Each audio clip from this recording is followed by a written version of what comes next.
Well, this is my good friend Steve Lombard, and Steve is going to help us put together from the WenzelStore.com the Mountain Trails Grand Pass tent. This thing is 170 square feet, 18 by 10, and use the stow and go system, which evidently makes it pretty easy.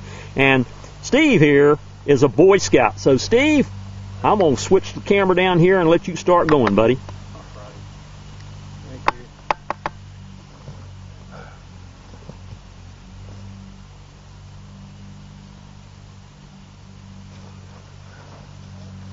Gotta do is roll it out.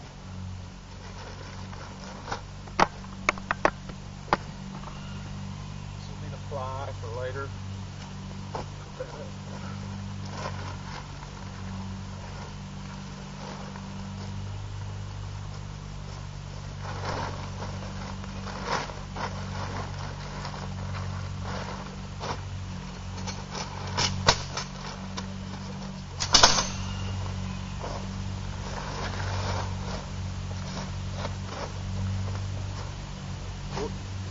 You should have told anybody I was a Boy Scout, huh? Until after the fact.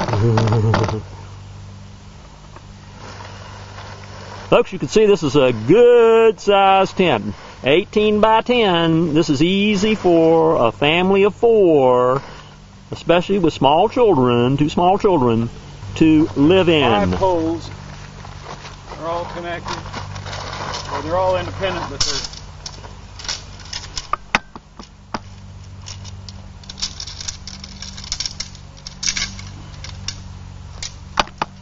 snap together.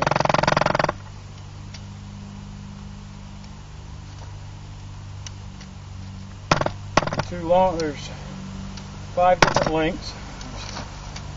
There's 2 extra long and 2 shorter versions, and then there's a middle one, the middle size one.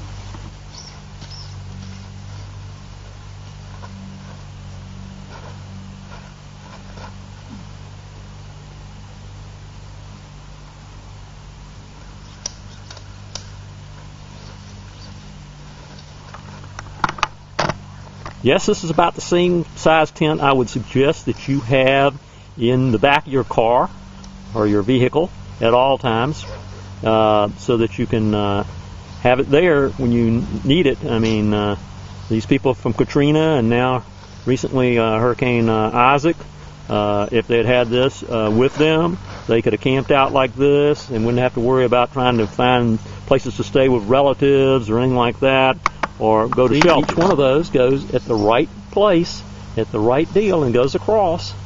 And this brings up the dome of the tent. I'm sure I'm telling this preaching to the choir to a lot of you, but to those that aren't, and hopefully this video will be very helpful to those that might need it.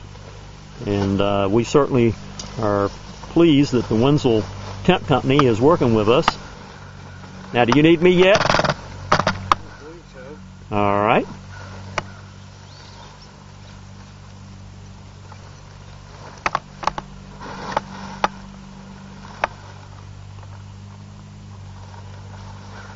You see how he's doing it? He's just putting it through those eyes in the tent itself.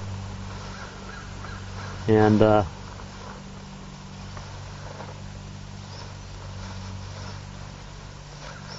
you just have to work it, folks. Not something you put up instantly.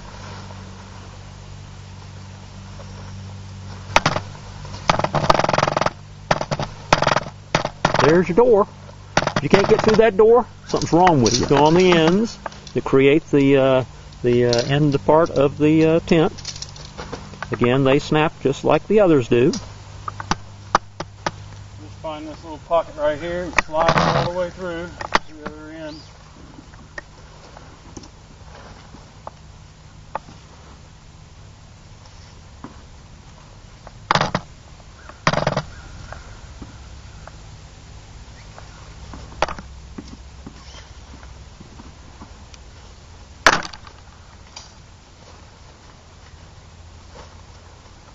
Little pegs down here just push into the bottom of each pole.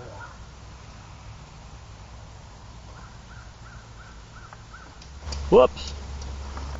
Might need some help there. All right, let me step in there and see if I can do that. Now, I'm not the finished Boy Scout here, but now you say you stick it in that little peg there, right? Little metal peg. Hey, even I can do this, folks. All right, I'm going to hold that for Steve.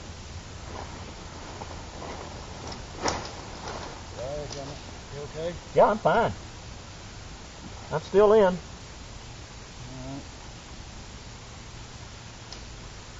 A little dirty and then cold.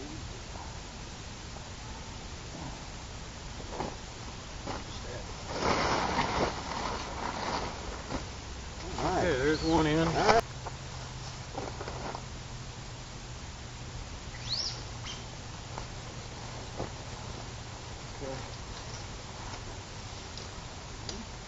Put that peg up. Put Yeah. that one in the Now back we'll get there. this peg in here. And there it is. There's that peg. I'm going to bring that over a little bit. There we go.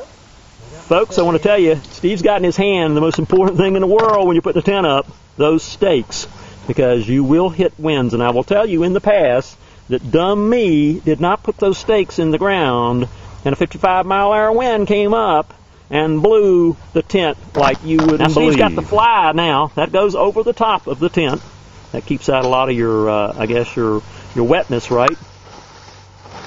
Yeah, even if it's not going to rain, you should put this over your tent because the dew, the nighttime dew. All right. Let's just kind of drape it over the top. Drape it over the top.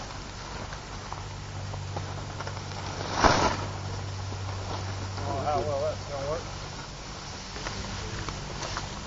One more pole goes in. Aha! Hold the front out like That's going to hold it out there. He's going to put a pole in there. That's what you do with that pole there. That works with the fly.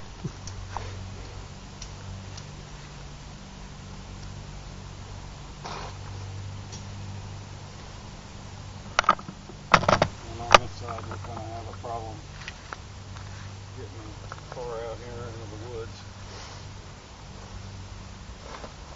I could tie him to a tree if you want. Yeah, you could, couldn't you? You could actually tie him to a tree. You need some help over there? These hooks go in where the two main poles on each side, those hook to the loop.